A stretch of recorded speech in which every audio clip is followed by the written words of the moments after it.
আজিৰ যান্ত্ৰিক যুগত নিজৰ মোবাইলটো হৈ পৰিছে মানুহৰ মৌলিক প্ৰয়োজন।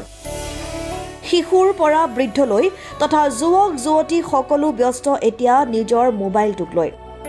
কোনোবাই যদি গেম খেলাত ব্যস্ত, কোনোবাই আকৌ ৰিলছ বনোৱাত ব্যস্ত, অইন কোনোবাই আকৌ সামাজিক মাধ্যমত ব্যস্ত। কিন্তু এই ব্যস্ততা কিমান গ্ৰহণযোগ্য? মোবাইলৰ কুব্যৱহাৰৰ ফলত ইতিমধ্যে মৃত্যু মুখতো পৰিব লগা হৈছে বহু শিশু তথা যুৱক যুৱতী। এই সকলো কথা সামৰি আজি আমি দেখুৱাম ৰঙিয়া তিনিআলিৰ এটি প্ৰতিভাৱান শিশু। কোনো ধৰণৰ আনুষ্ঠানিক প্ৰশিক্ষণ নোলোৱাকৈ সৰুৰে পৰা চিত্ৰ আঁকি ভাল পোৱা শিশুটিয়ে আজৰি সময়ত গেম খেলি সময় নষ্ট নকৰি মোবাইলৰ পৰা চাই বিভিন্ন ছবি হুবহু অংকন কৰি আহিছে। যিটো সময়ত আজিৰ শিশুসকল মোবাইলৰ বিভিন্ন গেমৰ প্ৰতিহে আকৃষ্ট হয়, সেই সময়তে ৰঙিয়াৰ এই প্ৰতিভাৱান শিশুটিয়ে দেখুৱাইছে আদৰ্শৰ এক উৎকৃষ্ট নিদৰ্শন। আনহাতে নৃত্যৰ প্ৰতিও শিশুটিৰ আছে যথেষ্ট আগ্ৰহ। শিশুটিয়ে নৃত্যৰ ওপৰত কোনো ধৰণৰ প্ৰশিক্ষণ নোলোৱাকৈ ঘৰতে দৈনিক চলাই গৈছে নৃত্যৰ ওপৰত ধাৰাবাহিক অনুশীলন। গতিকে ইচ্ছা আৰু একাগ্ৰতা থাকিলে সকলো যেন সম্ভৱ তাৰেই যেন প্ৰমাণ কৰি দেখুৱালে ৰঙিয়াৰ এই প্ৰতিভাৱান শিশুটিয়ে। মোৰ ঘৰ ৰঙিয়া তিনিআলি দাহিৰখন কলনী। তুমি ছবি কেতিয়াৰ পৰা আঁকি আহিছা? মই এই ছবি সৰুৰ পৰা আঁকি আহিছোঁ আৰু মই ছবি আঁকি ভাল পাওঁ। হয়, মানে ক'ৰবাত প্ৰশিক্ষণ লোৱা গৈছে নেকি? নাই, মই ক'তো প্ৰশিক্ষণ লোৱা নাই। মোবাইলৰ পৰাই দেখি মই এইবিলাক আৰ্ট কৰিছোঁ। মোবাইলৰ পৰা চাই চাই হয়। আৰ্ট কৰি আহিছা? হয়।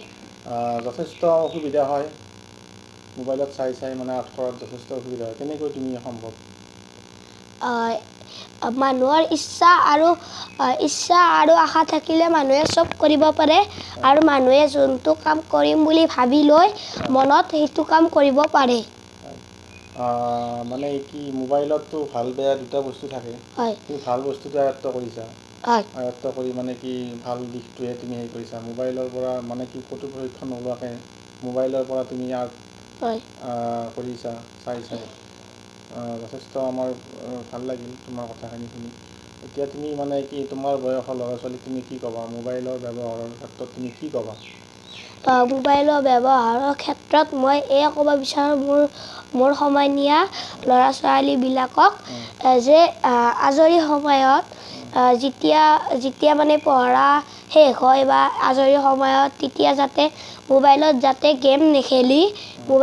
গেম নেখেলি টাইম ৱেষ্টিং নকৰি যাতে ভাল বস্তু চাই আৰু আৰ্ট বা ডেন্স বা এইবিলাক শিকে যাতে ভাল এজন যাতে মানুহ হ'ব পাৰে। হয়, তাৰমানে কি প্ৰশিক্ষণ নোলোৱাকৈ মানে আৰ্ট কৰিব পাৰি মোবাইলৰ পৰা? হয়, এই নহয় যে প্ৰশিক্ষণ ল'লে যে মানুহে এদিন নহয় এদিন ডাঙৰ মানুহ হ'ব পাৰিব। প্ৰশিক্ষণ নল'লেও মোবাইলত চাইও ডাঙৰ মানুহ হ'ব পাৰি। তুমি এতিয়া মানে কি ভৱিষ্যতে তোমাৰ কি হোৱাৰ আশা আছে? ভৱিষ্যতে মোৰ ডাঙৰ আৰ্টিষ্ট বা ডেন্সাৰ হোৱাৰ আশা আছে। ইয়াত বাহিৰেও তুমি আৰু কিবা শিকি আছা নেকি বৰ্তমান? মই শিকা নাই, এনেই ঘৰতে ডেক আছে, হোম থিয়েটাৰ আছে, ডেন্স কৰি থাকোঁ। ডেন্সতো মানে প্ৰশিক্ষণ লোৱা নাই? নাই। ঘৰতে মানে হোম থিয়েটাৰত গান বজাই ডান্স কৰি আহিছা? যথেষ্ট ভাল লাগে ডান্স কৰি। তাৰমানে তুমি এতিয়া বৰ্তমান মানে কি তোমাৰ ছবি আঁকি ইয়াত ডান্স কৰি ভাল লাগে আৰু? হয়। সেইটো দুটা বস্তুৰ প্ৰতি তোমাৰ আগ্ৰহ আছে সৰুৰে পৰা। ঠিক আছে। তোমাক এই ক্ষেত্ৰত কোনে তোমাক বেছি মানে উৎসাহ দিয়ে? মা দেউতাই কোনে বেছি উৎসাহ দিয়ে? মায়ে বেছি উৎসাহ দিয়ে, কাৰণ দেউতাইতো কামতে যায় ন, সেইবাবে মোক মায়ে বেছি উৎসাহ দিয়ে। মায়ে দিয়ে বেছি উৎসাহ? হয়। তোমাৰ সমনীয়াসকলক মানে কি ক'বা তোমাৰ ফালৰ পৰা? তোমাৰ যিটো স্কুলৰ সমনীয়া আছে তেওঁলোকক তোমাৰ ফালৰ পৰা কি ক'বা? মোৰ ফালৰ পৰা এই ক'ব বিচাৰোঁ তেওঁলোকক যে এইটো ভিডিঅ' চাই যাতে তেওঁলোকে যাতে মোবাইলত যাতে ভাল বস্তু চাই আৰু ভাল বস্তু শিকে আৰু যাতে ভাল কাম কৰি আহে। ৰঙিয়াৰ পৰা হেমেন কলিতাৰ ৰিপৰ্ট, ডেম'ক্ৰেটিক আছাম।